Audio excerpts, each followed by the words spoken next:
नमस्कार. वसंत व्याख्यानमालेच्या 146व्या ज्ञानसत्रातलं आजचं व्याख्यान इतिहास अन्नसृष्टीचा या विषयावर होईल. त्यासाठी आम्ही ज्यांना निमंत्रित केलं आहे ते प्राध्यापक प्रदीप आपटे यांचा मी थोडक्यात परिचय करून देतो. प्राध्यापक आपटे यांनी पदवीचं शिक्षण वाणिज्य शाखेत घेतलं, म्हणजे BComची पदवी घेतली. त्यानंतर पदव्युत्तर शिक्षण घेतलं, MA आणि MPhil केलं. MPhilच्या संदर्भात त्यांनी जे संशोधन सादर केलं त्याला सर्वोत्कृष्ट संशोधनाचा पुरस्कार मिळाला. त्यानंतर आपटे सरांनी PhD केलं आणि त्यानंतर गेली जवळजवळ 2.5-3 तप प्राध्यापक आपटे सर मुख्यतः अर्थशास्त्र विषयक अध्यापन करत आहेत. सुरुवातीला हुतात्मा राजगुरू महाविद्यालय, त्यानंतर पुण्यातलं बृहन महाराष्ट्र वाणिज्य महाविद्यालय इथं काही वर्ष पदवीपूर्व विद्यार्थ्यांना अध्यापन केल्यानंतर प्राध्यापक प्रदीप आपटे सर पुण्याच्या फर्ग्युसन महाविद्यालयात अध्यापक म्हणून रुजू झाले आणि तेव्हापासून जवळजवळ 2.5 तप त्यांनी अर्थशास्त्राचे प्राध्यापक म्हणून सेवा केली. निवृत्तीनंतरही प्राध्यापक आपटे सर हे वेगवेगळ्या संस्थांमध्ये अभ्यागत प्राध्यापक म्हणून काम करत आहेत. त्यामध्ये मुख्यतः सिम्बिओसिस संस्थेच्या काही ठिकाणी, पुणे विद्यापीठामध्ये आणि अर्थशास्त्र विषयक अनेक संस्थांमध्ये अध्यापनासाठी आजही प्राध्यापक आपटे सर कार्यरत आहेत. सावित्रीबाई फुले पुणे विद्यापीठाचे इमेरिटस प्रोफेसर म्हणून त्यांना मान्यता मिळालेली आहे. या दरम्यान अर्थशास्त्र विषयक अनेक समित्यांवर काम, अर्थशास्त्र विषयक अनेक लेख लिहिणं, लोकसत्तासारख्या नामांकित वृत्तपत्रांमध्ये सदर चालवणं अशी त्यांची कामगिरी आहे. आणि एवढं करून हा त्यांच्या कामगिरीचा फक्त एक पैलू आहे. आपल्याला आश्चर्य वाटेल की अर्थशास्त्रासारख्या विषयाचे अभ्यासक, प्राध्यापक आणि संशोधक असलेले प्राध्यापक आपटे सर हे संगीत आणि अन्न किंवा आहारशास्त्र यामध्ये तितकाच रस घेतात. पुण्यातल्या सुप्रसिद्ध अशा आशय फिल्म क्लबच्या संस्थापकांपैकी एक आहेत प्राध्यापक आपटे सर. याशिवाय संगीत विषयक काही डॉक्युमेंटरीचं लेखन आणि निर्मिती त्यांनी केलेली आहे. हा त्यांच्या व्यक्तिमत्वातला आणखीन एक पैलू. आणि तिसरा आजच्या विषयाच्या संदर्भात महत्त्वाचा पैलू म्हणजे गेली अनेक वर्ष प्राध्यापक आपटे सर आहारशास्त्र किंवा अन्नविषयक वेगवेगळ्या समुदायांमध्ये कसे बदल होत गेले याचा अभ्यास करतायत आणि तो अतिशय रंजक पद्धतीने लोकांसमोर मांडतायत. मग ते लोकसत्तामधलं लेखन असेल किंवा त्यांची आगामी काही पुस्तकं असतील, यामधून त्यांचं संशोधन समोर येत आहे. अर्थशास्त्रविषयक गोष्टीकडे पुन्हा वळायचं तर इंटलेक्च्युअल प्रॉपर्टी राईट्स विषयीचं त्यांचं एक पुस्तक लवकरच प्रकाशित होईल. अन्नविषयक कामगिरी सांगायची तर वाईन महिमा या नावाने त्यांचं एक पुस्तक लवकरच प्रकाशित होईल आणि ही दोनही पुस्तकं इंग्रजी आणि मराठी अशा दोन्ही भाषांमध्ये प्रकाशित होतील. मी मगाशी उल्लेख केला तसा अर्थशास्त्रविषयक राज्य पातळीवरच्या आणि राष्ट्रीय पातळीवरच्या अनेक संस्थांवर तज्ज्ञ सदस्य म्हणून आपटे सर काम बघतायत. याच्यामध्ये WTO संदर्भातल्या राज्याचा जो टास्क फोर्स आहे महाराष्ट्र राज्याचा, त्याचे प्राध्यापक आपटे सर सभासद आहेत. पुणे स्टॉक एक्सचेंजचे ते संचालक म्हणजे डायरेक्टर आहेत. आणि याशिवाय अनेक अर्थविषयक घडामोडींमध्ये ते सक्रिय अभ्यासक म्हणून सहभागी होतात. अर्थसंवाद नावाचं एक अर्थशास्त्राला वाहिलेलं नियतकालिक गेली अनेक वर्ष प्रकाशित होतं. त्याचे असोसिएट एडिटर म्हणूनही प्राध्यापक आपटे सर काम करतात. वसंत व्याख्यानमालेचे स्नेही आणि सन्माननीय व्याख्याते म्हणून आपण प्राध्यापक प्रदीप आपटे सरांना ओळखतोच. फक्त आज अर्थशास्त्रातले तज्ज्ञ असलेले प्राध्यापक आपटे सर हे त्यांच्या जिव्हाळ्याच्या विषयावर आपल्याशी बोलणार आहेत, तो म्हणजे इतिहास अन्नसृष्टीचा. प्राध्यापक प्रदीप आपटे, नमस्कार. मी आज आपल्याशी ज्या विषयावरती बोलणार आहे तो विषय आहे अन्नाचा इतिहास. हा विषय आपल्याला कदाचित विचित्र वाटेल, कारण आपण इतिहास म्हटलं की पहिल्यांदा राजेरजवाडे, लढाया अशा माणसाशी संबंधित अशा विषयांचाच आपण फक्त विचार करतो. पण इतिहास हा फक्त माणसांपुरता नाही. इतिहास हा जवळपास विश्वामधल्या, पृथ्वीवरच्या कोणत्याही गोष्टीला खरं तर इतिहास आहे. आणि तशा रीतीनं प्रत्येक वस्तूकडे बघणं, प्रत्येक गोष्टीकडे बघणं, प्रत्येक प्रक्रियेकडे बघणं हे फार महत्त्वाचं असतं. त्यामुळे इतिहासाची ही व्यापक कल्पना जर लक्षात घेतली की पृथ्वी कधीतरी जन्मली, त्याच्या अगोदर देखील काहीतरी होतं, तो पृथ्वीचा इतिहास होईल. पृथ्वी तयार झाली, हळूहळू तयार झाली, तिच्यामध्ये अनेक बदल होत गेले, तिच्यावरती जीवसृष्टीचा उदय झाला. हे जीव पहिल्यांदा मुख्यतः सागरी जीव होते, नंतर ते उभयचरी जीव पण आले, मग नंतर फक्त पृथ्वीवर राहणारे म्हणजे जमिनीवरती राहणारे आणि पाण्यामध्ये राहणे पृथ्वीवरच्याच असे जीव तयार झाले. हा जो सर्व क्रम आहे, हा क्रम जसा आपण या वस्तूंबद्दल विचार करतो तसंच आपण आपल्या रोजच्या जीवनात वापरतो. जो आपल्या जीवनाच्या दृष्टीनं सर्वात महत्त्वाचा भाग आहे तो म्हणजे अन्न. या अन्न म्हणून वापरल्या जाणाऱ्या वस्तूंना देखील असाच इतिहास आहे. आणि हा इतिहास समजून घेणं हे अनेक दृष्टीनं उपयुक्त आहे आणि अनेक दृष्टीनं मनोरंजक पण आहे. आपल्याला नेहमी असा प्रश्न पडतो, मी बऱ्याचदा जेव्हा विचारतो लोकांना त्यावेळेला लोक मला नेहमी विचारतात प्रश्न, पूर्वी लोक काय जेवायचे, पूर्वी लोक काय खायचे. उदाहरणार्थ आपल्याकडे बरेच पौराणिक कथा आहेत, आपल्याकडे देवदेवता आहेत. हे देवदेवतांच्या काळामधल्या किंवा ज्याला आपण आर्ष महाकाव्य म्हणतो, रामायण महाभारत, ह्या काळामधले लोक काय जेवत असतील. आपण अशी नेहमी कथा ऐकतो की द्रौपदीनं केलेला सर्व स्वयंपाक संपला होता, कृष्ण आला आणि मग तिनं त्या द्रौपदीच्या थाळीला असलेलं एक पान चिकटलेलं त्यानं ते खाल्लं आणि त्यानं ढेकर दिली. हे पान कसलं असेल असं जर विचारलं तर आपल्याला कदाचित पान पटकन सुचणार नाही, पण हे पान कसलं असू शकतं असं आपण नक्की शोध घेऊ शकतो. कारण अन्न हे तर माणसाच्या जगण्यासाठी सर्वात आवश्यक आहे, किंबहुना माणूस ते मिळवण्यासाठी सर्वात जास्त धडपड करतो. आपण अजून देखील असं म्हणतो की शेवटी हातातोंडाची गाठ पडण्यासाठी माणूस काय करतो हे त्या माणसाचं मुख्यतः जीवन असतं. तर अन्न ही जी गोष्ट आहे, ही अन्न गोष्ट कशी कशी बदलत गेली आहे किंवा कशी चालत आली आहे आजवर, याचा आपण आढावा घेणं म्हणजे अन्नाचा इतिहास समजून घेणं. आपण जर सहजी विचार केला तर आपल्याला लक्षात येईल की आपण जे अन्न खातो ते आसपासच्या आपल्या परिसरामधून असलेल्या वस्तूंचं बनलेलं असतं. जे आता ते फार मोठ्या प्रमाणात त्या वस्तूंमध्ये जर आपण बदल करून घेतो आणि खातो. एक काळ असा होता की अशा प्रकारचा बदल करणं देखील माणसाला इतकं सहजी शक्य नव्हतं. हा बदल कशामुळे शक्य झाला हे पण आपण शाळेत शिकतो. अग्नीचा शोध लागला आणि अनेक गोष्टी घडल्या. चाकाचा शोध लागला आणि अनेक गोष्टी घडल्या. चाकाचा शोध लागल्यामुळे काय झालं, खूप गोष्टींची वाहतूक, माणसाची स्वतःची वाहतूक, माणसाचं स्वतःचं इकडून तिकडं जाणं हे चाकामुळे सुलभ झालं. तसं अग्नीचा शोध लागल्यामुळे एकतर दिवस आणि रात्र याच्यामधल्या फरकामुळे माणसाला जो काही त्रास होत होता, माणसावरती काही मर्यादा होत होत्या, हवामान बदलांमुळे माणसावरती काही बदल जे काही परिणाम होत होते, या सर्वावरती काही प्रमाणात का होईना नियंत्रण आलं. अगदी प्रभुत्व नाही आलं तरी काही प्रमाणात नियंत्रण आलं. विशेषतः अन्नाच्या संदर्भामध्ये अग्नीचा शोध हा फार महत्त्वाचा आहे. कारण अग्नीचा शोध लागला, माणसाला अग्नीवरती हुकमत आली आणि माणसाच्या अन्नाचं स्वरूप बदललं. आता हे मी सतत स्वरूप बदललं वगैरे जे म्हणतो, याला एक स्वतंत्र विज्ञान आहे आणि ते विज्ञान म्हणजे आपण ज्याला उत्क्रांतीशास्त्र म्हणतो त्याचं विज्ञान. माणूस पृथ्वीवर राहतो आणि त्याच्या निर्वाहासाठी म्हणून जे काही अन्न वापरतो त्या अन्नाचे दोन प्रकार आहेत मुख्यतः. एक प्रकार म्हणजे आपण वनस्पतीजन्य अन्न खातो, ज्याला आपण शाकाहार म्हणतो, आणि दुसरा आपण प्राण्यांच्या मांसापासून, आणि हे प्राणी फक्त जमिनीवरचेच असतात असं नाही, तितक्याच मोठ्या प्रमाणात ज्याला आपण जलचर म्हणतो, उदाहरणार्थ मासे यांचा किंवा शिंपले यांचाही आपण फार मोठ्या प्रमाणात वापर करतो. त्यामुळे प्राणीसृष्टीतून आणि वानससृष्टीतून म्हणजे वनस्पतीसृष्टीतून आपण मोठ्या प्रमाणात अन्न घेतो. ही वानससृष्टी किंवा प्राणीसृष्टी इतकी वैविध्यानं भरलेली आहे, म्हणजे त्याच्यामध्ये काही लाखो प्रकार आहेत आणि त्यातले फार मोजके, अगदी त्या लाखो प्रकाराच्या तुलनेत केली तर 100च्या वर निघणार नाहीत इतके छोटे प्रकार या दोन्ही सृष्टींमधले म्हणजे वनस्पती आणि प्राणीसृष्टीमध्ये आपल्याला अन्न म्हणून उपयोगी आहेत. म्हणजे याचा एक अर्थ असा की माणूस हा काहीतरी सृष्टीच्या जडणघडणीमध्ये कुठंतरी केंद्रीभूत आहे आणि माणसासाठी अन्नसृष्टी तयार झाली आहे, हा भ्रम याच्यातून पुरेसा नाहीसा व्हायला हरकत नाही.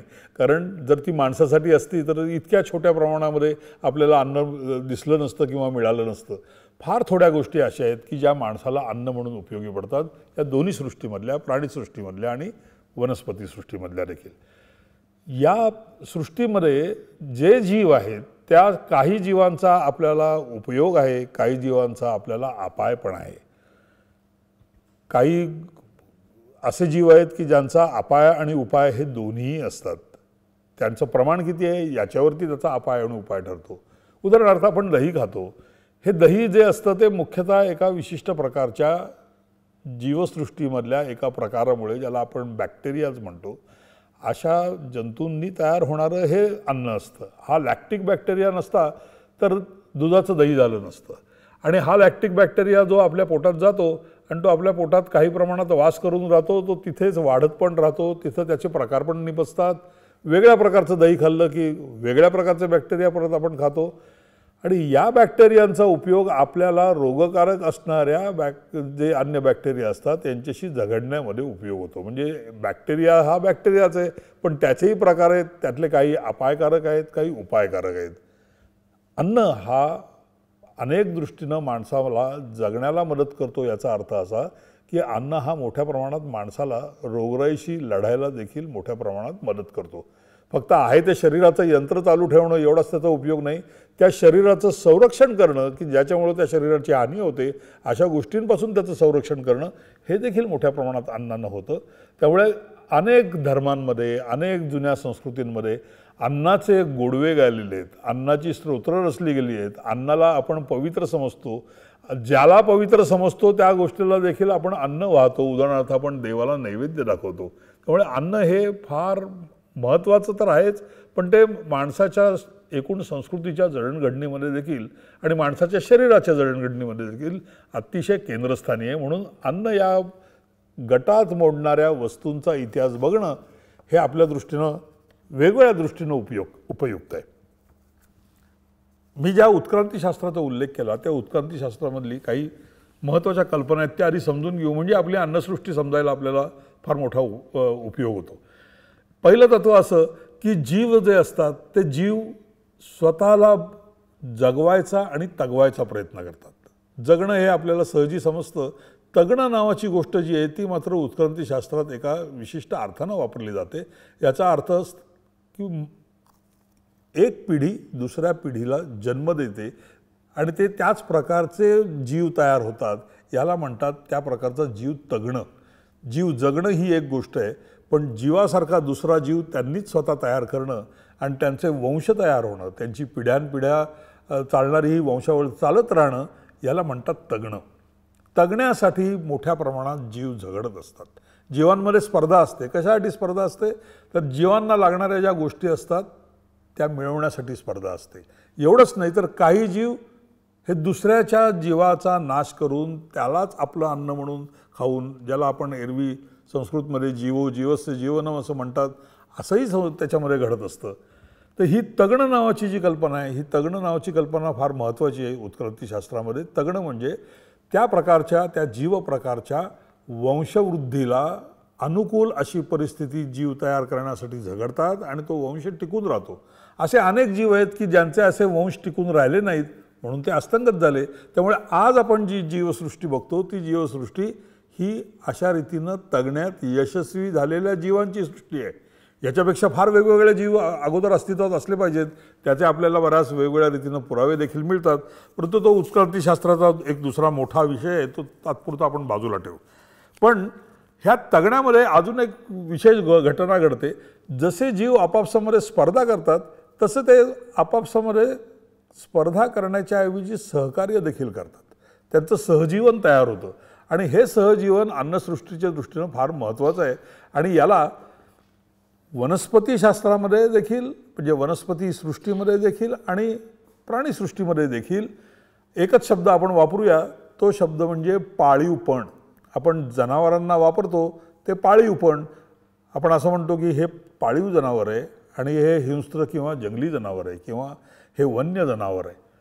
याचा अर्थ काय? तर याचा अर्थ हे जनावर आपल्याबरोबर राहतं, आपल्याबरोबर नांदतं आणि आपण एकमेकांना पूरक पोषक अशा गोष्टी तयार करतो. उदाहरणार्थ कुत्रा, उदाहरणार्थ गाय बैल, ही जी जीव आहेत हे आपल्या दृष्टीनं पाळीव जीव आहेत.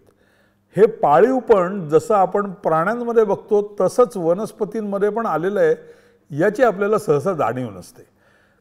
खरं तर असं आहे की वनस्पती देखील एकेकाळी वन्य होत्या, त्यातल्या काही निवडक वनस्पती या माणसाला जास्त उपयुक्त वाटल्या आणि माणसानं त्यांचा वंश टिकण्यासाठी म्हणून प्रयत्न केला, कारण माणसाला त्या वनस्पतींमध्ये रस होता. वनस्पतीतून वनस्पती तयार होते, ती कशी होते तर मुख्यतः बीजरूपानं होते किंवा त्याचे छाट लावून होते. ही कला माणसाला एकदा लक्षात आली आणि मग माणसानं त्या बीजाच्या आधारानं त्याच प्रकारची बीजं तयार धरायची, त्याच प्रकारची बीजं लावायची आणि त्याच प्रकारच्या बीजांचा आपण स्वतः उपभोग घ्यायचा आणि त्याची संख्या वाढवायची. असं सुरू केल्यामुळे झालं काय की या प्रकारच्या बीजांच्या ज्या वनस्पती होत्या त्या वनस्पती संख्येनं जास्त वाढायला लागल्या, खरं तर माजायला लागल्या आणि उरलेल्या वनस्पती ह्या तुलनेनं मागे पडायला लागल्या. आणि याच प्रक्रियेला आपण काय म्हणतो तर याला आपण शेती म्हणतो. शेतीचा उदय म्हणजे काय तर काही ठराविक प्रकारच्या वनस्पतींचा वंश आणि त्यांची संख्या ही फार मोठ्या प्रमाणात माणसाला अनुकूल होईल इतपत वाढू द्यायची, पण ती वाढताना अन्य काही वनस्पती ज्या असतील ज्या त्यांच्याशी स्पर्धा करत असतील. स्पर्धा वनस्पती करतात ते कशासाठी करतात, एकतर जमिनीवरच्या जागेसाठी करतात आणि जमिनीवरती जे ऊन पडतं पाणी येतं त्याच्यासाठी करतात. म्हणजे जमिनीतलं पाणी, जमिनीतले पोषक द्रव्य आणि वरून मिळणारं सूर्यप्रकाश याच्या आधारानं वनस्पती वाढत असतात. जेव्हा आपण एखाद्या विशिष्ट प्रकारच्या वनस्पतीचे उदाहरणार्थ तांदूळ याची लागवड जास्त करतो त्यावेळेला तांदूळाच्या स्पर्धेमध्ये तांदूळाची स्पर्धा करू शकणाऱ्या अन्य गवतांची पिछेहाट होत असते. आपण त्याला तण म्हणतो. तण हे देखील वनस्पतीच आहे, पण आपल्याला त्या वनस्पतीमध्ये रस नाही म्हणून आपण ते काढून टाकून देतो. ते काढून टाकून दिल्यामुळे त्या तणांचा वंश जगण्याची क्षमता ही तुलनेनं दुबळी होते आणि तांदूळाचा वंश वाढण्याची क्षमता मात्र ही अधिकाधिक बळकट होत जाते. याला आपण शेती म्हणतो. त्यामुळे शेतीला लोक निसर्ग प्रक्रिया समजतात, हा खरं तर विरोधाभास आहे. शेती म्हणजे निसर्गामध्ये जी घडामोड होते त्या घडामोडीमध्ये माणसानं केलेला हस्तक्षेप आणि कशासाठी तर माणसाला स्वतःला अधिक हितकारक वाटणारा, अधिक लाभकारक वाटणारे असे बदल माणूस निसर्गामध्ये घडवून आणतो. माणूस स्वतःच निसर्गाचा भाग आहे, पण निसर्गातल्या काही भागांना तो उपकारक ठरतो आणि काही भागांना तो उपकारक ठरत नाही. अशी माणसानं केलेली निवड याला कृत्रिम निवड असं म्हटलं जातं. खरं तर हा निवड हा शब्द तितकासा उपयुक्त नाही, खरं तर बरोबर नाही, पण आता तो रूढ झाला आहे उत्क्रांतीशास्त्रामध्ये म्हणून आपण तो वापरू. बऱ्याचदा काय होतं की निसर्गच एका अर्थाने निवड करत असतो. म्हणजे निसर्गात काही गोष्टी जास्त तकतात, काही गोष्टी मागे पडतात. ज्या मागे पडल्या त्यांची निवड झाली नाही या अर्थानं हा निवड हा शब्द आहे. म्हणजे ज्या तगल्या त्या निवडल्या गेल्या. या निवडल्या जाण्याच्या प्रक्रियेला माणूस देखील हातभार लावतो आणि तो सुद्धा कशाच्या निकषावरती लावतो की याच्यामुळे आपलं स्वतःचं तगणं हे अधिक जास्त सहज व्हावं, सुखकर व्हावं, यशस्वी व्हावं. म्हणून माणूस जे प्रयत्न करतो त्याच्यातून उद्भवलेला एक सर्वात मोठा संस्कृतीचा कायापालट करणारा प्रकार म्हणजे शेती. माणसाला शेती करण्याचं तंत्र उमगलं आणि माणसाच्या संस्कृतीमधलं भटकेपण हे मागं पडलं. माणूस स्थिरावला, एका जागी स्थिरावला. ठराविक प्रकारच्या वनस्पती निवडून त्यांचीच लागवड करायची, त्याच्यापासून आपलं पोषण करायचं, परत त्यांची लागवड करायची, परत पोषण करायचं. अशा रीतीनं त्या पोषण केलेल्या निवडलेल्या वनस्पतींचीही संख्या वाढली, माणसांचीही संख्या वाढली. त्यामुळे आपण आज जे बघतो ते माणसानं केलेली निवड म्हणजे कृत्रिम निवड आणि निसर्गामध्ये आपोआप होणारी निवड म्हणजे नैसर्गिक निवड, या दोन्हींचा असलेला हा संगम आणि संकर आहे. त्याच्यातून मुख्यतः आपलं अन्न तयार होतं. असं समजू नका की जग तयार झालं, ते जग तयार झालं तेव्हापासून इतक्या मोठ्या प्रमाणात तांदूळ आहे, तेव्हापासून इतक्या मोठ्या प्रमाणात गहू आहे, असं नव्हतं. माणसानं ते निवडलं, माणसानं ते जास्त लावलं म्हणून आपण त्या तांदूळाला, त्या गव्हाला, त्या प्रकारच्या गवतांना पाळीव गवतं असं म्हटलं पाहिजे. जसं आपण पाळीव प्राणी म्हणतो. उदाहरणार्थ गाय आपल्याला दूध देते, आपण गायीचा वंश जगवण्यासाठी म्हणून प्रयत्न करतो, त्यातल्या कालवडी घेतो, त्या राखतो, त्यांची संख्या वाढवायचा प्रयत्न करतो. तसंच हे वनस्पतीमध्ये घडतं. याला डोमेस्टिकेशन म्हणजे पाळीवपण येणं, घरेलूपण येणं हे जसं प्राण्यांमध्ये तसं वनस्पतीमध्ये आहे. आणि या घरेलूपणाचा नमुना आज आपल्याला सर्वत्र जगभर दिसतो, ज्याला आपण वनस्पतींची शेती असं म्हणतो. शेती हे वनस्पतींचं पाळीव रूप आहे आणि हा आपला मुख्यतः अन्नाचा इतिहास आहे. आता कोणत्या वनस्पती कुठं होत्या? सर्वत्र जगभर एकाच प्रकारच्या वनस्पती होत्या का? तर याचं उत्तर सरळ सरळ नाही असं आहे. जेव्हा सृष्टी तयार झाली, वनस्पती सृष्टी आणि प्राणीसृष्टी एकत्रच नांदत होती, एकत्रच उदयाला आली, एकत्रच ती उत्क्रांत होत गेली. पण सर्वत्र सर्व प्रकारच्या वनस्पती नव्हत्या. काही वनस्पती काही भागात होत्या. वनस्पतीला तर पाय नसतात, त्यांना चालून एकूण दुसरीकडे जाता येत नाही. मग वनस्पतीचं स्थलांतर कसं तर वनस्पतींचं स्थलांतर होतं ते मुख्यतः एक वारा, दुसरं पक्षी, तिसरं प्राणी आणि चौथं खुद्द मनुष्य प्राणी. पाण्यामधून जातं, वाऱ्यामधून जातं, पक्ष्यांबरोबर जातं, प्राण्यांबरोबर जातं आणि त्या प्राण्यांमध्ये माणसाचा पण अंतर्भाव आहे. यांच्यामुळे बिया एकाकडून दुसरीकडे जातात. पूर्वीचा जो पृथ्वीचा आकार होता आणि पृथ्वीवरचे पाणी आणि आपण ज्याला जमीन म्हणतो असा जो भाग होता, यातल्या जमिनीचा एक फार मोठा खंड होता. तो खंड देखील पृथ्वीमध्ये जे अनेक उत्पात घडतात, जो आपल्याला अजूनही सतावतो, जो आपण प्रत्यक्षात अनुभवतो, तो म्हणजे भूकंप. आणि तो भूकंप जितक्या खालच्या पातळीवरून वरती उसळी मारतो, त्याच्यामुळं काय होतं, त्याच्यामुळं काय झालं तर हा सलग असणारा जो भूखंड होता त्याचे अजून तुकडे झाले. नुसते तुकडे झाले नाहीत, ते पाण्याच्या दिशेनं वेगवेगळ्या कारणामुळे, पृथ्वीच्या फिरण्यामुळे एकमेकापासून लांब गेले. म्हणून आज जी आपण खंड म्हणतो, मोठी 5 खंड म्हणतो, ही खंड एकेकाळी सगळी एकत्र होती, पण ती नंतर हळूहळू एकमेकापासून दूर सरकत गेली आणि त्याच्यातून आज दिसणारा भूगोल आपल्याला दिसतो. आता जेव्हा ते एकत्र होते त्यावेळेला त्यांच्यामध्ये नांदणारे प्राणी आणि त्यावेळेला त्यांच्यामध्ये नांदणाऱ्या वनस्पती यांच्यामध्ये एक प्रकारचं साम्य होतं आणि तसंच भेदही होते. पण खंड एकदा विलग झाले आणि विलग झाल्यानंतर वनस्पतींमध्ये होणारा जो परस्पर संकर आहे, प्राण्यांमध्ये होणारा जो परस्पर संकर आहे आणि त्या वनस्पती आणि त्या प्राणी प्रकारामध्ये होणारी जी काही उत्क्रांती आहे, याच्यामध्ये फरक पडत गेला. म्हणजे एक घोड्यासारखा जरी समजा प्राणी घेतला तरी त्या घोड्याची झालेली आज आपण ज्याला अमेरिका म्हणतो, ते उत्तर अमेरिका खंड जे आहे त्या खंडामधली झालेली उत्क्रांती आणि अन्य तर उदाहरणार्थ मध्यपूर्वेत झालेली उत्क्रांती ही एकसारखी नाही. त्यांचं वन्य पण कधी संपलं, त्यांना पाळीव पण कधी आलं, ते माणसाच्या संपर्कात कधी आले, या सगळ्या ज्या गोष्टी घडल्या त्या एका काळात एका समयावच्छेदे करून झालेल्या नाहीत. त्यामुळे आपल्याला त्याचे वेगवेगळे प्रकार दिसतात. प्राण्यांचं किंवा वनस्पतींचं रूप जे आहे ते रूप बदलतं कशामुळे, हा उत्क्रांतीमधला सर्वात महत्त्वाचा एक घटक आहे की ते जे बदल होतात ते बदल हे यदृच्छया होतात. म्हणजे त्याच्यामधली कुठला तरी एक गुणधर्म हा बळकट ठरतो, कुठला तरी एक गुणधर्म हा दुबळा ठरतो आणि मग बळकट ठरलेल्या गुणधर्माचं जे रूप असतं ते रूप आणि दुबळ्या ठरलेल्या गुणांचं जे रूप, अशा रूपांची देखील फारकत व्हायला लागते. उदाहरणार्थ एक काळ असा होता जीवांमध्ये ज्याला आपण लिंग म्हणतो असा भेद नव्हता. लिंग नावाची गोष्ट ही सर्व जीवांमध्ये नसते. पुनरुत्पादनाचे एवढे आपण जे प्रकार शाळेमध्ये तुम्ही शिकला असाल, पुनरुत्पादनाचे उदाहरणार्थ अमिबासारखा काय, त्या अमिबामध्ये काही लिंग नसतं, स्त्री आणि पुरुष असा भेद नसतो. पण स्त्री पुरुष असा भेद असणारे जसे प्राणी तयार होतात, तशीच स्त्री आणि पुरुष अशी विभागणी करता यावी अशी वनस्पतींची फुलं पण असतात. उदाहरणार्थ आंब्यासारखं झाड घ्या, ज्याच्यामध्ये हे तुम्हाला विशेष करून आढळेल की त्याच्यामध्ये दोन्ही प्रकारची फुलं असतात. काही फक्त नर फुलं असतात, काही मादी फुलं असतात आणि काही नर मादी अशी संयुक्त फुलं असतात. जिथं संयुक्त फुलं असतं त्याचं फळ लागतं. ज्याची जी नर मादी अशी जी वेगळी असतात त्याची काही फलधारणा होऊ शकत नाही, कारण ते स्वतंत्र असतात, त्यांच्यामध्ये संकरच होऊ शकत नाही, त्यांच्यामध्ये मिलन होऊ शकत नाही. म्हणजे स्त्री पुरुष असा भेद उत्पन्न झाल्यानंतर देखील कोणत्या प्रकारच्या वनस्पती किती प्रमाणात फोफावतील याचं जे काही गणित आहे, हे गणित देखील प्रत्येक वनस्पतीत वेगवेगळं आहे. माणसाला हे जसजसं हळूहळू जास्त नीट उमगायला लागलं तसतशी माणसाची शेती पण सुधारायला लागली. पण त्याच्यातली एक महत्त्वाची गोष्ट अशी की आपण नुसतं एक आंबा म्हटलं तर आपण आंब्याचे इतके प्रकार बघतो. म्हणजे भारत हा एक असा देश आहे जिथे आंबा आणि तांदूळ या 2 प्रकारच्या वनस्पतींचे इतके विविध प्रकार सापडतात आणि ते फार पुरातन काळापासून आहेत आणि ते अजूनही सापडतातच आहेत.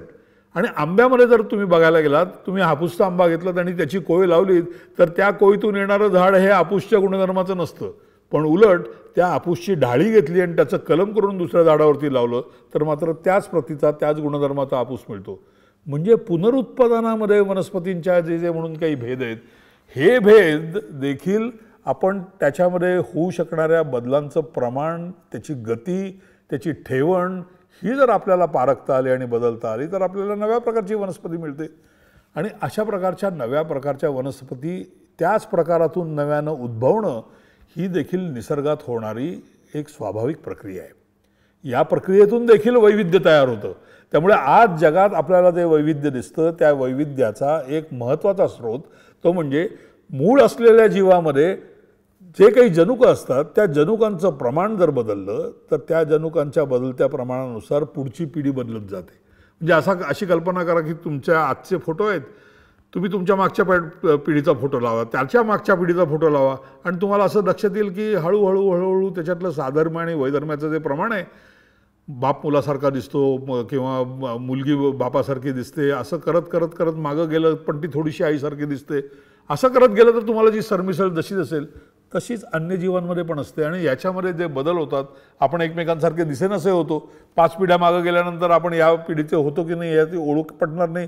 इतकी काही गोष्टी, काही वैशिष्ट्य ही फिके होतात, काही वैशिष्ट्य मात्र आहे तशी चालू राहतात. ही प्रक्रिया जशी आपल्यामध्ये दिसते तशीच वनस्पतींमध्ये असते आणि याच्यातून वनस्पतींचे आणि प्राण्यांचे वेगवेगळे प्रकार तयार होतात. त्यामुळे आपण जर असं समजत असू की हा जो आपण गहू बघतो तो गहू फार पूर्वीपासून असाच चालत आलेला आहे, हे खरं नाही. गव्हामध्ये विशेषतः वनस्पतीमध्ये रंगसूत्रांची संख्या बदलणं, त्याची संख्या वाढणं हा एक प्रकार असतो, त्याला प्लॉइडी म्हणतात. गहू हा एक असा विशेष प्रकार आहे की ज्याच्यामध्ये अशा प्रकारची रंगसूत्रांची ही वाढली. आता हा गहू कुठं होता? सर्व वनस्पती सर्वत्र कुठे होत्या का? तर नाही. तर मग कुठल्या वनस्पती कुठे होत्या याचा शोध घ्यायचा देखील उत्क्रांतीशास्त्रज्ञ नेहमी प्रयत्न करतात. आणि एक वाविलाव नावाचा फार मोठा रशियन वनस्पतीशास्त्रज्ञ होता, त्यानं याचा ध्यासच घेतला आणि त्यानं त्याचा छडा लावायचा प्रयत्न केला की आपण आज ज्या प्रकारच्या वनस्पती बघतो याचे जे मूळ वंशज होते, म्हणजे हे याचे जे वन्य अति जुन्या काळातले असे वंशज होते ते कुठे भेटतात का, ते कुठे मिळतात का, ते कुठं हयात आहेत का, असं शोध घेत घेत घेत जेव्हा त्याच्या लक्षात आलं आणि तो शोध घेत जगभर फिरला. लक्षात घ्या, तो फिरत होता ते 19व्या शतकाची अखेरची काही दशकं आणि 20व्या शतकाची सुरुवातीची दशकं, या काळामधलं हे संशोधन आहे. तेव्हा जगप्रवास अतोनात कठीण होता, अतोनात जोखमीचा होता, धोक्याचा होता, पण तरीसुद्धा त्यानं या गोष्टीचा छडा लावायचा प्रयत्न करण्यासाठी तो जगभर फिरला.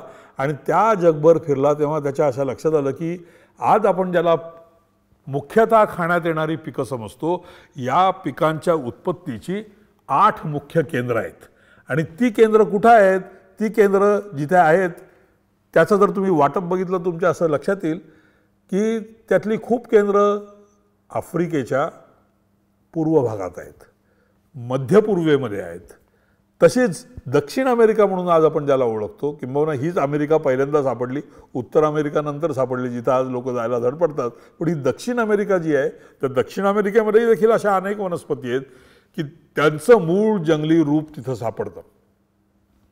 भारतात काही वनस्पतींचं सापडतं, चीनच्या आसपास काही वनस्पतींचं सापडतं. ही त्याने जी केंद्र शोधली अशी 8 महत्त्वाची केंद्र समजली जातात. त्या 8 महत्त्वाच्या केंद्रांमध्ये आज वनस्पती स्वरूपामध्ये म्हणून माणूस जे अन्न वेगवेगळ्या भूभागांमध्ये खातो त्याचे मूळ वन्य पूर्वज हे या भागांमध्ये सापडतात. ही वाविलावची 8 केंद्र. आता मी ज्याला म्हटलं की एकेकाळचा गहू वेगळा होता, कारण वनस्पतींमध्ये जसे केंद्र वेगळी आहेत तशी वनस्पतींची जी काही जडणघडण झाली त्यांच्यामध्ये जे हळूहळू टप्प्यानं बदल होत गेले, काही काही बदल एकाएकी झाले, ज्याला रंगसूत्रांची संख्या वाढल्यामुळे झालेल्या बदलाचं सर्वात मोठं लक्षणीय उदाहरण असेल तर ते म्हणजे गहू. आता हे तुम्ही हे जर चित्र बघाल तर तुमच्या असं लक्षात येईल की याला आईनकॉर्न म्हणतात. ए म्हणून ज्याची उल्लेख केला आहे अगदी डाव्या बाजूला जे आहे ते आईनकॉर्न, त्याच्यानंतर जे येतं ते एमर, त्याच्यानंतर जे येतं ते स्पेल्ट. ह्या तिन्हींमध्ये काय झालं तर अगदी सुरुवातीच्या काळामध्ये गव्हामध्ये किती रंगसूत्र होती तर 24 होती, आणि ज्याला प्लॉइडी इफेक्ट म्हणतात की ज्यांच्या रंगसूत्रांची संख्या वाढते तशी ती 24ची 36 झाली, मग 36ची 48 झाली. ह्या प्रत्येक टप्प्याला असणारा जो गहू आहे त्या गव्हाचं स्वरूप वेगळं आहे. म्हणजे काय तर गव्हाच्या दाण्याचा आकार वेगळा आहे, त्याच्यावरती कवच असतं, ते कवच कमी जास्त जाड असणं हा त्याच्यामधला फरक आहे. अगदी सुरुवातीचा जो गहू होता त्याच्यावरचं कवच इतकं जाड होतं आणि त्याच्यामध्ये असणाऱ्या कणसाच्या दाण्यांची संख्या इतकी कमी होती की त्याच्यातनं दाणे काढणं हे फार मोठं कष्टप्रद होतं. म्हणजे ज्याला आपण झोडणी करणं म्हणतो पिकाची, ती झोडणी म्हणजे हातानं करावी लागायची, इतकं ते बळकट प्रकारचं असायचं. या 24 गुणसूत्र असलेल्या गव्हाचं 36चं 48 हे जे रूपांतर झालं, असं रूपांतर होत होत आज आपण ब्रेडसाठी किंवा पोळीसाठी जो गहू वापरतो तो गहू तयार झाला. हा तयार आपण नाही केला, हा निसर्गातल्या अपघातानं झाला, हा निसर्गामध्ये झालेल्या बदलांमुळे झाला. हा जनुकीय बदलाचा एक प्रकार आहे. इथं आपल्याला उत्क्रांतीशास्त्राचं महत्त्व लक्षात येईल की आज जो आपण गहू खातो तो निसर्गामध्ये झालेल्या या स्वाभाविक बदलामुळे, उत्स्फूर्त बदलांमुळे, निसर्गातल्या प्रक्रियांमुळे झालेला जो बदल आहे त्याच्यामुळे आजचा हा गहू तयार झाला आहे. किंवा हा गहू, पहिला गहू 24 रंगसूत्राचा देखील तयार झाला, तो देखील असाच अपघातानं झाला. अगदी वेगवेगळ्या प्रकारच्या 2 गवतांचा संकरून तयार झालेला हा गहू आहे. या गव्हाची आपण निवड केली म्हणजे काय, तर आपल्याला लक्षात आलं की हे आपल्याला तगण्यासाठी चांगलं अन्न आहे, म्हणून आपण हा गहू, त्याचे दाणे काढले, ते पेरले, त्याची संख्या वाढली, आपलं अन्न वाढलं, त्या गव्हाचा तो वंश पण वाढला, आपणही वाढलो. या प्रकारचं पाळीवपण, या प्रकारचं परस्पर सहकार्य हे वनस्पती आणि प्राण्यांमध्ये आहे, म्हणून आजच्या प्रकारचं अन्न आपल्याला दिसतं. आज जितक्या हे जसं वनस्पतींना लागू आहे तसंच प्राण्यांना देखील लागू आहे. असं नाही आहे की प्राणी सगळीकडे सर्वत्र होते. आज मोठ्या प्रमाणात मांसाहार करणारे लोक काय खातात, तर कोंबडीचं मांस खातात. विशेषतः आज भारतामध्ये परिस्थिती अशी झाली आहे की कोंबडी ही तुलनेनं भाजीच्या आसपास स्वस्त मिळावी इतकंच स्वस्त मिळते. एकेकाळी कोंबडी ही फार महाग असायची, म्हणजे माणसं जेव्हा असं विशेष मेजवानी करायची तेव्हा म्हणायचे की आज कोंबडी आहे. आज कोंबडी भाजीसारखी झाली आहे आणि एकेकाळी जी सर्रास खाल्लं जायचं ते बोकडाचं किंवा शेळीचं मटण हे आज महाग झालेलं आहे.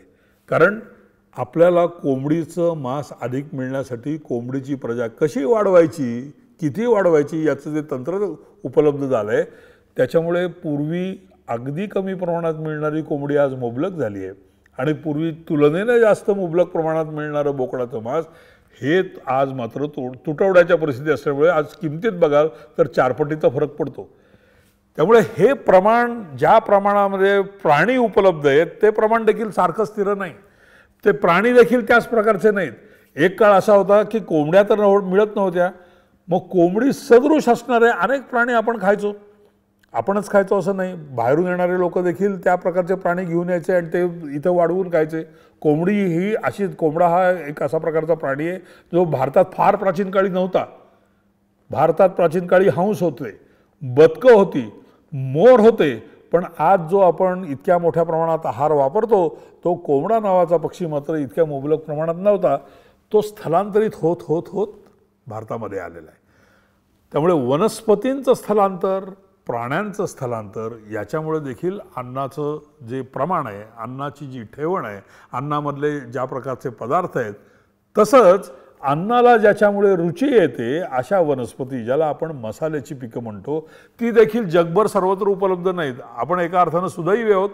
आशियाई देशांमध्ये, विशेष करून भारत, इंडोनेशिया, मलेशिया या प्रांतांमध्ये असणारे जे काही विशिष्ट वास, चव असं देणारे जे गुणधर्म असणाऱ्या वनस्पती आहे, या वनस्पती फार मुबलक आहेत. त्या वनस्पती मुबलक आहेत म्हणून या भूभागाचं आकर्षण वाटून अन्य खंडामध्ये राहणारे लोक इथे यायला लागले, त्या वनस्पती मिळण्यासाठी यायला लागले. तिथून या वनस्पतींचा व्यापार सुरू झाला, ज्याला आपण मसाल्याचा व्यापार म्हणतो. हा या व्यापाराचा जवळपास लिखित इतिहास हा 5 ते 5,500 वर्षाचा आहे. म्हणजे माणसांमध्ये, वेगवेगळ्या खंडांमध्ये राहणाऱ्या माणसांमध्ये अन्नासाठी मोठ्या प्रमाणात जो काही व्यापार सुरू झाला त्यातली एक सर्वात महत्त्वाची गोष्ट म्हणजे मसाले. मसाल्याच्या पिकांसाठी म्हणून दूरहून लोक येत, कारण त्यांच्याकडे अशा प्रकारची पिकंच नव्हती. त्यामुळे त्यांच्याकडचं ही पिकं नसतानाचं असणारं जे अन्न होतं त्याचा स्वाद, त्याची ठेवण, ते बनवायची पद्धत ही अगदी वेगळी होती. इतकंच नाही, आज आपण ज्याला मसाल्याची पिकं म्हणतो, या मसाल्याची पिकं निव्वळ सुगंधासाठी म्हणून देखील अन्यत्र वापरली जायची.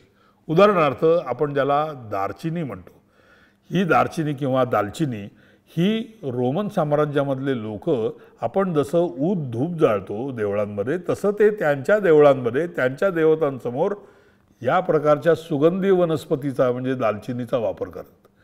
मिरी जी तिखटपणासाठी म्हणून वापरली जाते, ही मिरीच तिथं अस्तित्वात नव्हती. त्यामुळे लक्षात घ्या, अशा प्रकारचे मसाले नसताना मांसाहार खाणं आणि ते असल्यावरती मांसाहार करणं याच्यामध्ये जो फरक पडतो तो फरक हा इतिहासामध्ये पडलेला फरक आहे.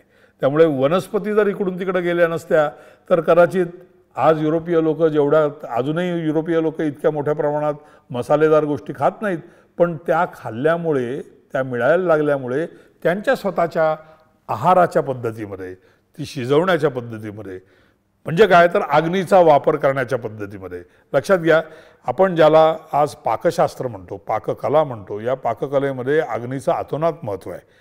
अग्नी आणि पाणी या दोन गोष्टी ज्याला आपण अन्नपदार्थ म्हणतो त्याचं रूप बदलण्यासाठी उपयुक्त असतात. बहुतेक मोठ्या प्रमाणात ज्याला पाककला म्हणतात त्या पाककलेतला एक 50% भाग काय असतो तर अग्नीचा वापर करून त्याचं रूप बदलायचं किंवा पाण्याचं रूप जे काही प्रमाण आहे ते बदलून त्याचं रूप बदलायचं. उदाहरणार्थ तांदूळात आपण पाणी घुसवतो, या उलट आपण काही गोष्टी जेव्हा भाजतो तेव्हा त्याच्यामधलं पाणी काढून टाकतो. जे पाणी काढणं किंवा पाणी आत घुसवणं, ते घुसवताना त्याच्या जोडीनं काही गोष्टी घालणं, उदाहरणार्थ मसाले घालणं, उदाहरणार्थ मीठ घालणं, यालाच आपण पाककला म्हणतो. त्यामुळे अग्नी आणि पाणी यांची उपलब्धता आणि याच्यावरती माणसाची असणारी हुकमत किंवा प्रभुत्व हा देखील अन्नाच्या इतिहासाचा फार महत्त्वाचा घटक आहे. आता आपण जरा मागं जाऊन हे जे वाविलावचा मी उल्लेख केला त्याच्या आधारानं जर बघत गेलो तर ज्याच्या मूळ जंगली वनस्पती होत्या त्या जंगली वनस्पतींचं रूप काय होतं आणि आता त्याचं रूप काय आहे याचा जर आपण थोडासा मागोवा घेतला तर आपल्याला हा मका दिसतो. हे जे पिवळं कणीस तुम्हाला दिसतंय हे आजचा प्रचलित असणारा मका आहे. पण हा मका काही वर्षांपूर्वी कसा होता तर हे चित्र तुम्ही जर बघाल तर त्याला टेकोसिंट म्हणायचे. त्या टेकोसिंटमधला डावीकडचं जे चित्र आहे त्याच्यामध्ये तुम्हाला एकच मोठा मक्याचा सोट दिसेल आणि त्याला 2 कणसं आलेली दिसतील कशी बशी. ती कणसं छोटी होती, कणसांची संख्या कमी होती आणि तितक्या प्रमाणातच मका मिळू शकायचा. आजच्या मक्याशी जर आपण त्याची तुलना केली तर त्या मक्याचं चित्र कसं हळूहळू बदलत गेलं बघा. आणि त्याचा मक्याचं जे कणीस म्हणतो त्याचा हळूहळू आकार बदलत गेला. त्या बदलत्या आकाराबरोबर त्यात भरलेल्या दाण्यांची संख्या बदलत गेली. असं हळूहळू उत्क्रांत होत आज जे आपल्याला मक्याचं कणीस आपण जे खातो, भाजून खातो, त्याचे दाणे काढून वापरून खातो, हे जे आज कणीस दिसतं हे त्याच्या मूळ रानटी स्वरूपामधल्या, वन्य स्वरूपामधल्या असलेल्या रूपाचं झालेलं निसर्गाच्या जोडीनं आणि माणसाच्या खटपटीनं अशा दोन्हीचा संयोग होऊन तयार झालेलं हे मक्याचं संकरित स्वरूप आहे. त्याचं हे रंगीत चित्र बघा. टेकोसिंटचं मक्यामध्ये होणारी उत्क्रांती ही तुम्हाला या चित्रामधून जास्त सहजी आढळेल. असं ज्वारीचं पण आहे. ज्वारीचं जुनं जे रोप आहे हे जे डावीकडचं दिसतं ज्याच्यामध्ये तुम्हाला तुरळक अशी जी कणसांची आखणी दिसते आणि आजचं जर कणीस बघाल तर ते आजचं कणीस हे तुलनेनं जास्त भरगतचं आहे, त्याचा आकार बदललेला आहे. असंच बाजरीचं पण आहे ज्याला पर्ल मिलेट म्हणतात. त्याची देखील वनस्पतीचा घनदाटपणा बदलतो, त्याचे पानांची ठेवण बदलते. लक्षात घ्या, पानांची ठेवण वनस्पतीच्या दृष्टीनं फार महत्त्वाची असते. कारण अंतिमतः वनस्पती स्वतः कशावरती वाढतात तर त्या पानांच्या आधारानं जे त्यांच्यामधलं जे हरितद्रव्य आहे त्याच्या आधारानं सूर्यप्रकाशाचा वापर करून स्वतःसाठी अन्न बनवतात. कारण वनस्पतींना हालता येत नाही, त्या बिचाऱ्या एका जागीच गाडल्यासारख्या असतात. त्यामुळे ते जागच्या जागी जिथं उभ्या असतात तिथंच आपलं अन्न तयार करतात आणि त्याच्यातून आपली वृद्धी साधत असतात. त्यामुळे पानांना अतोनात महत्त्व आहे. त्यामुळे जेव्हा आपल्याला नव्या प्रकारची वनस्पती शोधायची असते त्यावेळेला त्याच्या पानांची संख्या जर बदलता आली, त्याच्या पानांना तयार होणारा सूर्यप्रकाशाचा जो आवाक आहे तो वाढवता किंवा कमी करता आला तर आपल्याला नव्या प्रकारच्या वनस्पती मिळत असतात. अजून एक प्रकार आहे जो संकराचा प्रकार आहे, ज्याला आपण मोहरी म्हणतो. त्या मोहरीचे जे 3-4 प्रकार आहेत आणि त्या मोहरीच्या 3-4 प्रकारामध्ये जो परस्पर संकर तयार झाला त्या संकरातून काय तयार झालं तुम्हाला कदाचित हे जर वर्णन वाचाल तर फार विशेष वाटेल. एक मोरीचा एक नॅपुस नावाचा प्रकार असतो आणि त्याच्यामध्ये जो ACC जीनोम म्हणतात त्याचं आणि दुसऱ्या मोरी प्रकाराचा जो संकर झाला त्याच्यातून कोबे तयार झाला. म्हणजे आज आपण फुलकोबी म्हणून जो खातो तो कोबी या मोहरीच्या 2 प्रकारातून तयार झाला आहे. तशीच वेगळ्या प्रकारची मोहरी पण त्यातून तयार झाली. तसंच आज ज्याला आपण फ्लॉवर म्हणतो म्हणजे फुलगोबी म्हणतो, पानकोबी आणि फुलकोबी, त्यातला पानकोबी हा अगोदर मी सांगितला तो आणि नंतर त्यातला जो फुलकोबी, हे सर्व नातेवाईक आहेत एकमेकांचे. आपल्याकडे आत्ता जो जास्त प्रचारात आहे तो फुलकोबी पांढऱ्या रंगाचा आहे. तो जर हिरव्या रंगाचा आला तर तो आज आता भारतामध्ये तो देखील जास्तीत जास्त प्रसारित व्हायला लागलेला आपल्याला दिसतो. हे सर्व मोहरीच्याच प्रकारच्या एका प्रकारची मोहरी दुसऱ्या प्रकारच्या मोहरीबरोबर संकरित होऊन उद्भवलेले प्रकार आहेत. म्हणजे आज आपण ज्याला भाजी समजतो ती भाजी देखील एका मोहरी वर्गातून तयार झालेल्या उत्क्रांतीतून म्हणजे संकरित प्रक्रियेमधून तयार झालेली. रंगसूत्र बदलली, गुणसूत्र बदलली, त्यांची संख्या बदलली की वनस्पतीचं रूप पालटतं आणि म्हणून त्याच्यातून नव्या प्रकारची वनस्पती तयार होते. त्यामुळे आपण उत्क्रांती जी वनस्पतींची झाली आहे त्याची जी काही मूळ सूत्र आहेत ती सूत्र लक्षात घेऊनच आपल्याला आपल्या आज खात असलेल्या अन्नाचा मागोवा म्हणजे इतिहास हा समजून घ्यावा लागतो. अर्थात हा एक शास्त्रीय भाग झाला. आपल्याला जर असा प्रश्न विचारला की आपले पूर्वज आज आपण जे खातो त्याच प्रकारचे अन्न खात होते का? अर्थातच त्याचं उत्तर दोन्ही आहे, हो पण आहे, नाही पण आहे. हो कशासाठी आहे तर अगदी पुरातन काळामध्ये म्हणजे 3000 वर्ष घ्या, 5000 वर्ष घ्या, यापूर्वी असणाऱ्या ज्या वनस्पती होत्या त्या आज आहेत का हयात? तर त्या देखील आज हयात आहेत. त्या प्रकारचं अन्न देखील आपण खातो. परंतु काही वनस्पती अशा होत्या की ज्या आपल्या पूर्वजांना बिलकुल परिचित नव्हत्या. त्या वनस्पतीनं नव्यानं आपल्याकडे आल्या म्हणजे या खंडातून त्या खंडात आल्या. कधी कधी असं झालं की या खंडामध्ये देखील त्या वनस्पतीचे वन्य प्रकार शाबूत होते, ते नंतर गवसले म्हणून त्याची लागवड सुरू झाली. पण आता जर शोधायला गेलात तर आपल्याला तो वन्य प्रकार तिथं सापडलेला तसं नाही. सर्वात उत्कृष्ट सोपं उदाहरण मराठी, कानडी, गुजराती माणसांना पटण्यासारखं दिसण्यासारखं म्हणजे ज्वारी. ज्वारी हा जो धान्य प्रकार आहे तो धान्य प्रकाराचं रानटी रूप आत्ता देखील कुठं पाहायला मिळतं? आफ्रिकेत पाहायला मिळतं. त्यामुळे आपण असं म्हणतो की ज्वारी आफ्रिकेतनं आली. ती पूर्णतः आफ्रिकेतूनच आली असेल असं नाही, कारण आफ्रिकेचा जो पूर्व भाग आहे जिथून ज्वारी येते, आफ्रिकेचा जो पूर्व भाग आहे जिथून जिरं येतं, आफ्रिकेचा पूर्व भाग आहे तिथेच बाजरीचे जुने वन्य प्रकार सापडतात. आणि आपल्या अरबी समुद्राच्या मुळे आपण जो काही खंड पडलेला आहे, आपल्यात जे अंतर तयार झालं आहे, एकेकाळी हा भूभाग संलग्न होता. त्यामुळे त्याचा रानटी प्रकार कदाचित भारतामध्ये देखील अस्तित्वात असेल. त्यामुळे पहिल्यांदा कोणता प्रकार आला, वन्य प्रकार आला का रानटी आला, हे सांगण्यासारखा पुरावा नाही.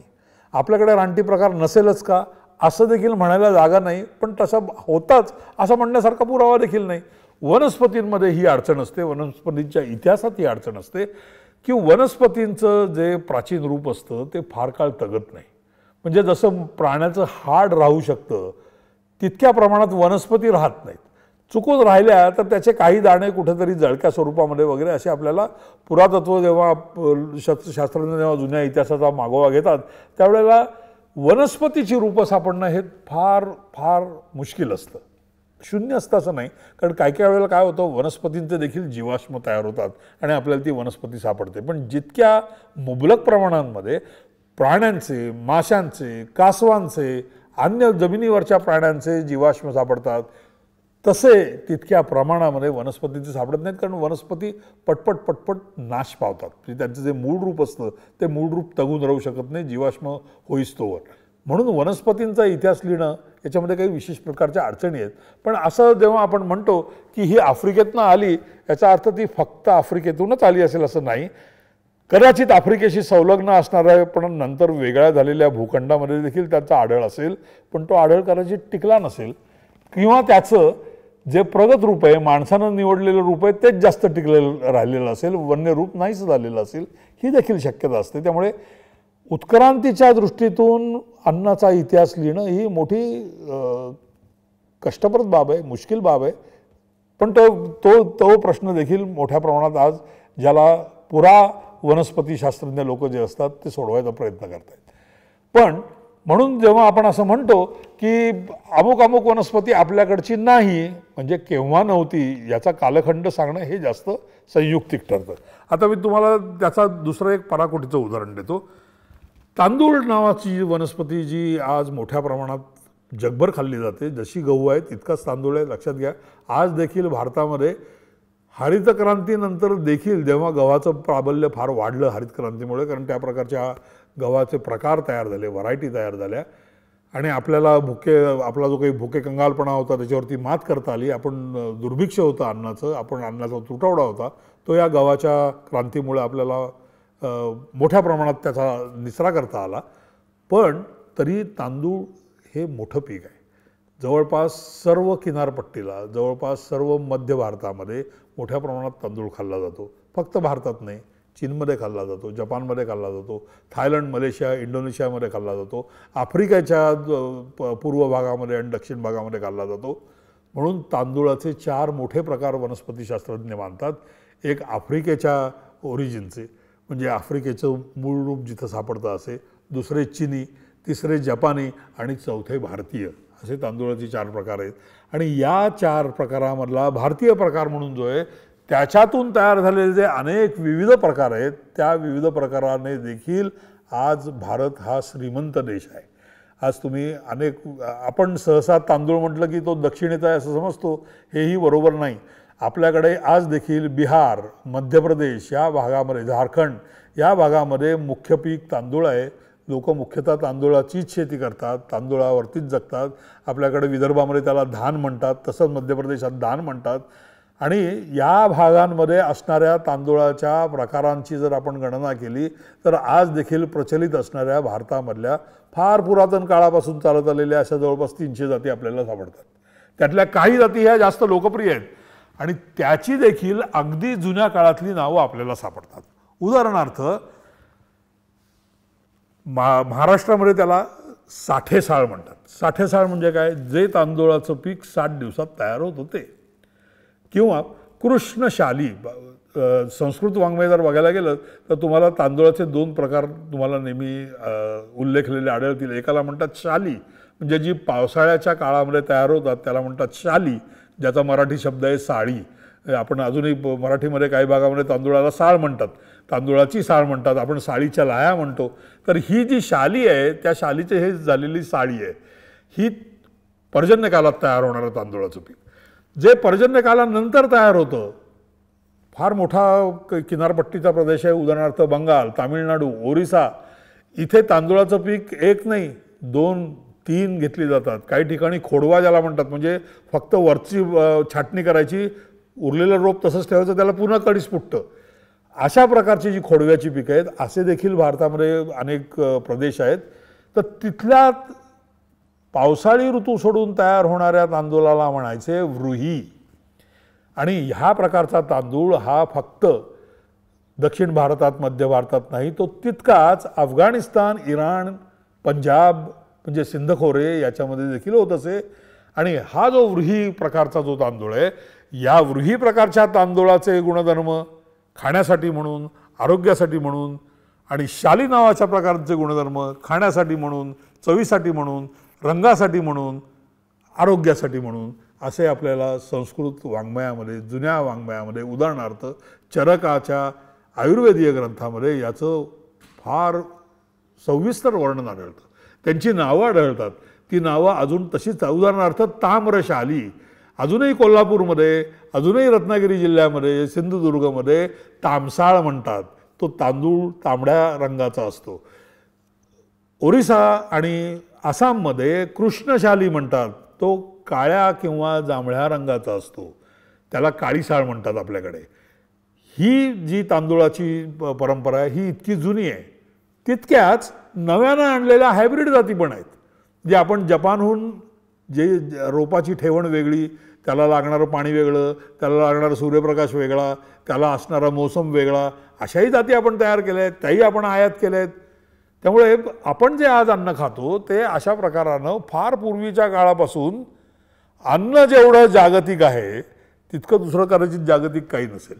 त्यामुळे जागतिकीकरण नावाची प्रक्रिया ही 1991 साली नाही तर जवळपास 4-5 हजार वर्षापूर्वी सुरू झाली आहे, जी मुख्यतः अन्नाशी आवश्यक असणाऱ्या प्राणी किंवा वनस्पतींच्या स्थलांतरातून व्यापारातून अशी उद्भवलेली ही प्रक्रिया आहे. त्यामुळे जो प्रश्न मी मगाशी विचारला की पूर्वज खात होते तेच अन्न आपण आज खातो का, त्याचं उत्तर हो आणि नाही असं दोन्ही आहे. जसा तांदूळ फार जुना आहे तसा अजून एक जुनी भाजी सांगतो. त्या जुन्या भाजीचं नाव वृंतांक, संस्कृत नाव. त्याला इराणमध्ये म्हणतात बादामजान किंवा वातामजान. बादामजान असाच शब्द अजूनही कर्नाटकामध्ये प्रचलित आहे आणि त्याला वाताम पण म्हणायचे, वृत्तांक पण म्हणायचे. ही सर्व दक्षिणी, तमिळी, कानडी, पर्शियन ही जी नावं आहेत ती नावं इतका जुना इतिहास दर्शवणारी नावं आहेत. जसं मांगा, ज्याच्यावरून मँगो हा शब्द आला, हा मांगा ज्याच्यातून इंग्रजी मँगो आला हा मूळ तमिळ शब्द आहे आणि हा मांगा म्हणजे आंबा आणि हा मांगा म्हणजेच त्या ज्या देवाला याचा प्रसाद, याचा नैवेद्य दाखवला जातो, याची फुलं वाहिली जातात, पानं वाहिली जातात, तो मांगीश म्हणजे शंकर, म्हणजेच तो मंगेश गोव्यातला, असा हा आंबा आहे. तसंच वृंतांक आहे. हा वृंतांक म्हणजे वांग. याचे रानटी प्रकार पण आहेत आणि याचे आहारासाठी उपयुक्त पण प्रकार आहेत. रानटी प्रकार हे आहार म्हणून वापरले जात नाहीत, पण रानटी प्रकार मोठ्या प्रमाणात आजही आयुर्वेदामध्ये औषधी म्हणून वापरले जातात. रान वांग ज्याला म्हणतो, हा वांग्याचा रानटी प्रकार. हे रान वांग हे औषधी म्हणून वापरलं जातं. हे जुन्या लोकांच्या ज्या काही श्रद्धा होत्या, ज्याला यातू किंवा जादू टोणा म्हणतात, त्याच्यामध्ये स्वतःच्या संरक्षणासाठी म्हणून किंवा कुठल्याही कोणाची नजर लागू नये म्हणून कोणती माळ घातली जायची, तर रानवांग्याची माळ घातली जायची. हे रानवांग्याची माळ घालण्याचा आज अस्तित्वात असलेला पुरावा म्हणजे आजचं मंगळसूत्र. त्याच्यातले जे काळे मणी आहेत ते त्या रानवांग्यातून आलेलं काळेपण आहे. नंतर त्याचे आपण मणी केले आणि ते वापरायला लागलो. मूळ त्याची जी कल्पना होती ती रानवांग्याची माळ घालण्याची होती. ही रानवांगी, हे वांग हे जुन्या काळापासून आपल्या आहारात आहे. याचे आपल्याला जुन्या वाङ्मयामध्ये आधार सापडतात. या वांग्याचा जो वनस्पतीशास्त्रीयदृष्ट्या विचार केला तर त्याचं कूळ कुठलं, तर ते कूळ हे धोत्रावर्गी, म्हणजे त्याचं रोमन किंवा सध्याच्या लिनियन क्लासिफिकेशनमधलं नाव आहे सोलेनाकियम किंवा सोलेनासी. याचे 3 भाऊबंद भारतामध्ये मात्र अस्तित्वात नव्हते. वांग होतं पण धोत्रा होता, दत्तुरा म्हणतात, पण त्याच्याच वर्गामधल्या 3 वनस्पती फार दूर दुसरीकडेच होत्या आणि ज्या तुलनेनं अगदी अलीकडे म्हणजे जवळपास 450-500 वर्षापूर्वी भारतात नव्यानं आल्या. आणि त्या 3 प्रकारांची वांग्याच्याच कुळातलं, धोत्राच्याच कुळातलं, पण 3 वेगळ्या वनस्पती ज्या नव्यानं पोर्तुगीज आणि स्पॅनिश लोकांमध्ये मार्फत युरोप आणि भारतात आल्या, त्या 3 वनस्पतींशिवाय आज लोकांना स्वयंपाक करणं मोठं मुश्किल जातं. एकूण इतिहास किती आहे? फक्त 450-500 वर्षाचा आहे. कोणत्या 3 वनस्पती ज्या धोत्रा कुळातल्याच आहेत? 1 बटाटा, 2 टोमॅटो आणि 3 आज आपण वापरतो ती मिरची. ही मिरची आपल्याकडं आजच्या स्वरूपात जशी आहे तशी अस्तित्वात नव्हती. मग लोक तिखटपणासाठी काय वापरायचे? एक दुसरी पिंपळी नावाची वनस्पती आहे ती वापरायची.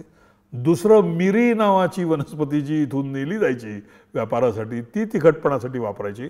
किंबहुना मिरचीतला मिर जो आहे तो मिरीतनंच आलेला आहे. त्याच्यामधूनच बहुतेक सर्व मिरचीची नावं, नव्या प्रकारच्या मिरचीची नावं ही जी मिळाली त्या मिरीचंच रूपांतर आहेत. मिडगी असा जो शब्द आहे त्या मिडगीतून आलेली ही, म्हणजे कानडीतला शब्द सांगितला मी. मळगा असा देखील त्याचा शब्द आहे, जो तमिळ मळगा पुडी नावानं जी आज तुम्हाला चटणी मिळते अनेक दक्षिणी उपाहारगृहांमध्ये, त्यातला तो मळगा जो आहे तो मिरीचा वाचक आहे. ह्याचा वापर करायचा. पण आजची मिरची नव्हती. पण ही मिरची आली आणि मिरचीनं हे सर्व भारत भूखंड पादाक्रांत केलं. तिसरा मोठा पदार्थ म्हणजे टोमॅटो. हा टोमॅटो देखील आपल्याकडं नव्हता, तुलनेनं अलीकडे आला. आणि टोमॅटो आणि वांग्याच्या मधलं तुम्हाला साधर्म्य बघायचं असेल, आता त्या टोमॅटोच्या जाती तितक्या मिळत नाहीत, पण अजूनही जरी तुम्ही झाडावरचा टोमॅटो बघाल तर त्या टोमॅटोचं जे देठ असतं त्या देठाला अशी 4 पानं असतात हिरवी. ती हिरवी पानं आता सध्या छोटी असतात. एकेकाळी जसं वांग्यावरचा तो जिरेटोप असल्यासारखा जो हिरवा मुकुट दिसतो तसाच मुकुट टोमॅटोवरती पण असायचा. आताच्या टोमॅटोवरती मात्र तसा मुकुट दिसत नाही. याचं कारण माणसानं त्या टोमॅटोमध्ये घडवलेले बदल, जनुकीय बदल, त्याच्यामध्ये संकर करत करत करत त्याच्यावरचा तो हिरवा मुकुट जो आहे तो इतका छोटा गेला आहे की आता टोमॅटोला मुकुट होता वांग्यासारखा असं सांगितलं तर कोणाचा विश्वास बसणार नाही. पण जर तुम्ही 200-300 वर्षापूर्वीच्या टोमॅटोचा फोटो बघाल तर तो टोमॅटो गोल नाही, तो लांब्या मिरची किंवा वांग्यासारखा तसा लांबट आहे आणि त्याच्यावरती तो हिरवागार जसा वांग्यावरती असतो तसा त्याच्यावरती टोप आहे, गायनोशियमचा भाग असतो तो राहिलेला, तो तसा टोमॅटोवरती पण असायचा. पण या 3 वनस्पती नव्यानं आल्या आणि त्या आपल्या आहाराच्या इतका निकटच्या आणि इतक्या रोजच्या भाग होऊन बसलेले आहेत की त्याच्याशिवाय आज आपली रेसिपी बनणार नाही. आज भारत बटाट्याचा सर्वात मोठा एक उत्पादक आहे, तसाच टोमॅटोचा पण आहे आणि तसाच मिरचीचा पण आहे. आज मिरची, टोमॅटो आणि बटाटा सोडून एक वेळ वांगं टाळता येईल, पण या 3 भाज्या सोडून अनेक भारताच्या भूभागामधला स्वयंपाक होत नाही. पण या तुलनेनं अलीकडं आलेल्या आहेत. म्हणजे सर्वात जुनं वांगं आहे ते टिकून पण आहे, पण ह्या वांग्याचे जे प्रकार या कुळातले जे दक्षिण अमेरिका खंडात वाढत होते ते आले, पसरले. का पसरले याचंही कारण आहे. दक्षिण अमेरिका खंडामध्ये ज्या अनेक वनस्पती तयार होतात त्याची भारतामध्ये तुलनेनं सहजी लागवड होते. फळांमध्ये सांगायचं तर पपई किंवा अननस ह्या पण नव्यानं आलेल्या वनस्पती आहेत, तिकडूनच आलेल्या वनस्पती आहेत. आता आपल्याकडं सहजी आपल्याकडं असल्यासारख्या त्या इथं रुळल्या. याचं कारण काही 1000 वर्ष मागं जावं लागतं. ही खंड तेव्हा वेगळी झाली त्यावेळेला त्या एकाच प्रकारच्या, ज्याला आपण रेखांश म्हणतो, अक्षांश रेखांश म्हणतो, ते जे एकाच अक्षांशावरती आहेत, त्या अक्षांशावरती असल्यानंतर त्या मिळणारं सूर्याचा प्रकाश, दिवसाची लांबी किती आहे, किती काळ सूर्यप्रकाश मिळतो, याच्यानुसार वनस्पतींची जडणघडण असते. त्यामुळे त्याच प्रकारच्या अक्षांश रेखांशावरच्या आणि एकेकाळी त्याच प्रकारच्या जमिनीचा मगदूर, पाण्याची उपलब्धता असणाऱ्या अशा प्रांतातून वनस्पती जेव्हा एकीकडून दुसरीकडे जातात तेव्हा ते तिथं पटकन रुजतात, तिथं त्या पटकन लोकप्रिय होतात, त्या तितकं पटकन पसरतात, जगतात, तगतात, वाढतात. हा उत्क्रांतीशास्त्रातून मिळणारा धडा आहे. त्यामुळे अन्नाचा इतिहास बघताना इतक्या सगळ्या गोष्टींचा विचार करतो. त्याच्यामागचं मूळ सूत्र काय तर ते उत्क्रांतीचं आहे. उत्क्रांतीचं सूत्रामधली महत्त्वाची सूत्र काय तर जीव एकमेकांशी स्पर्धा करतात, जीव एकमेकांना सहकार्य करतात, तगतात. हे सहकार्याचं एक महत्त्वाचं रूप म्हणजे पाळीवपण, म्हणजे शेती. शेती म्हणजे काय तर वनस्पती आणि प्राणी यांना माणसानं आपल्याबरोबर जगण्याचं आणलेलं पाळीवपण किंवा कमावलेलं पाळीवपण. कदाचित असं म्हणू की गायबैलांनी माणसाला कमावलं, आपणच आहोत म्हणून असं म्हणतो की माणसांनी गायबैलांना कमावलं. पण लक्षात घ्या, गायबैलांचा वंश देखील माणसाच्या साहचर्यामुळे फार मोठ्या प्रमाणात तगला. कदाचित तो एवढा तगला नसता. आणि हा वंश जो आहे तो इतका प्राचीन काळापासून आपल्याला प्राचीन इतिहासामध्ये दिसतो. उदाहरणार्थ ऋग्वेदामध्ये सर्वात जास्त असणारा येणारा प्राणी कुठला तर गोवंश. गाय वेगळी, गाईला संस्कृतमध्ये मुख्यतः धेनू म्हणतात, पण गोवंशाच्या सर्व प्राण्यांचा उल्लेख आहे. तिच्यापासून आलेलं दूध, दही, तूप यांचीच आहुती त्या यज्ञ संस्कृतीमध्ये इतकी महत्त्वाची आहे. म्हणजे त्या काळामध्ये, ऋग्वेद काळामध्ये, म्हणजे इसवी सनापूर्वी कमीत कमी 3000 वर्षापूर्वी या प्रकारच्या पाळीवपणाची असलेली हमी आणि त्याच्यातून तयार होणारं अन्न, असं अन्न आपले पूर्वज खात होते जे आपण आजही खातो. त्यामुळे आजचं आपलं जे अन्न आहे ते आजचं आपलं अन्न हे अशा प्रकारच्या वेगवेगळ्या कालखंडात शक्य झालेल्या पाळीवपणामुळे, शक्य झालेल्या स्थलांतरामुळे असं बदलत आलेलं अन्न आहे. त्यामुळे आपण पूर्वज खातो तसं अन्न खातो पण आणि तसं खात पण नाही.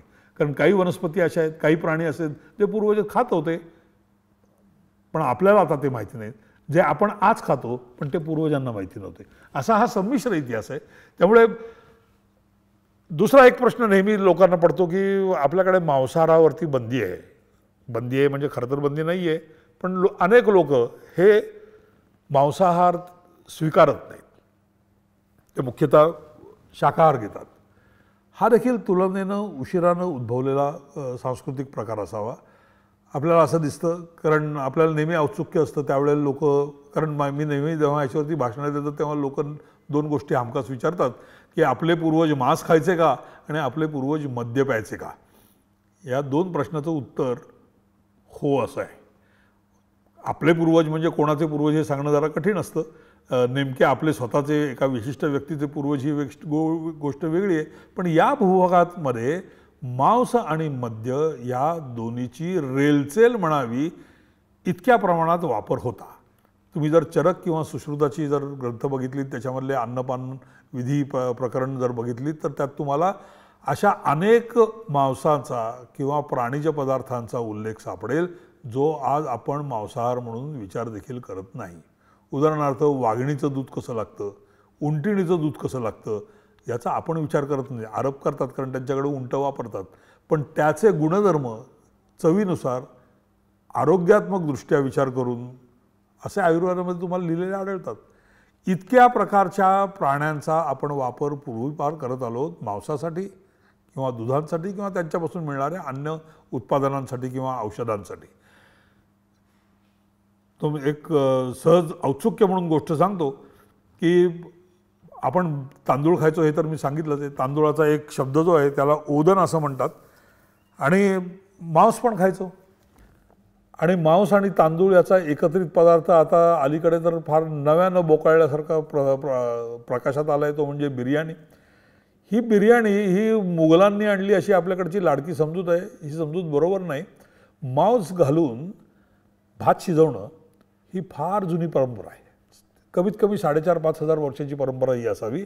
याचे दोन प्रकार हे आपल्याला नक्की भारतामध्ये होते आणि नुसते भारतात नव्हते, अन्य आसपासच्या देशांमध्ये होते असं सांगता येतं. उदाहरणार्थ किशार नावाचा पदार्थ आजही इजिप्तमध्ये खाल्ला जातो. त्याचं संस्कृत रूप आहे कृशार. हा काय असतं तर मांस आणि तांदूळ आणि अन्नधान्य ही एकत्र शिजवून खाणे, याला आपण खिचडी म्हणतो. त्या कृशार किंवा किशारचाच झालेला अपभ्रंश खिचरा आहे आणि ती खिचडी आहे. तसंच ज्याला आपण आज बिर्याणी म्हणतो त्याला पूर्वी असलेला संस्कृत साहित्यामध्ये वापरला गेलेला शब्द आहे मांसोदन. मांसोदन म्हणजे मांस आणि ओदन हे एकत्र जिथे शिजवलं आहे असा पदार्थ.